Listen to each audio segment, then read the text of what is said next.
I had 3 brothers once. Finlay was the oldest, the brave one. Nothing frightened him, not spiders or needles or a flogging from Baba's cane. He was the quickest of us 4 children, fast enough to catch a fly with only his thumb and a thimble. But along with his dauntlessness came a craving for adventure.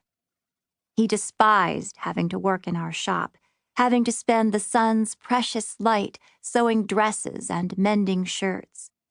And he was careless with the needle, his fingers constantly bandaged from pricks, and his work marred with uneven stitches. Stitches I would unpick and redo to save him from Baba's lectures. Finlay didn't have the patience to become a tailor like Baba. Sendo had patience, but not for sewing. My second brother was the poet in the family, and the only weaving he loved was of words, especially about the sea. He would tell stories about the beautiful garments Baba could sew, with such exquisite detail all the ladies in town clamored to buy them, only to find they didn't exist.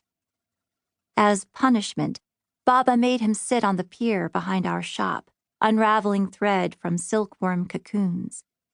Often I stole out to sit with him, to listen to his tales of what lay beyond that never-ending horizon of water. "What color is the ocean?" Sendo would ask me. "Blue, silly. What else?" "How will you be the best tailor in Alandi if you don't know your colors?" Sendo shook his head and pointed at the water. "Look again. Look into the depths of it."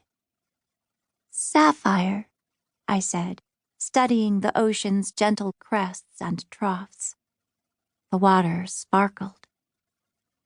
"Sapphire, like the stones Lady Tynak wears around her neck. But there's a hint of green, jade green, and the foam curls up like pearls." Sendo smiled. "That's better." He wrapped an arm around my shoulders and hugged me close. "One day, we'll sail the seas, you and I, and you'll see the blue in all the world." Because of Sendo, blue was my favorite color. It painted the white of my walls when I opened my window each morning and saw the sea glittering in the sunlight.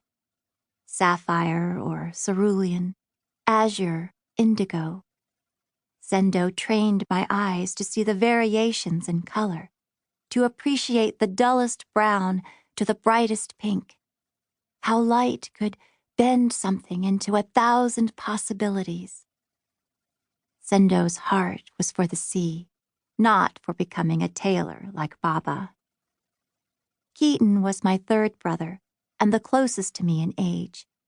His songs and jokes made everyone laugh, no matter what mood we were in. He always got in trouble for dyeing our silks green instead of purple, for carelessly stepping on newly pressed dresses with dirty sandals, for forgetting to water the mulberry trees, and for never spinning yarn fine enough for Baba to knit into a sweater. Money slipped through his fingers like water. But Baba loved him best, even though Keaton didn't have the discipline to become a tailor. Then there was me, Maia, the obedient daughter.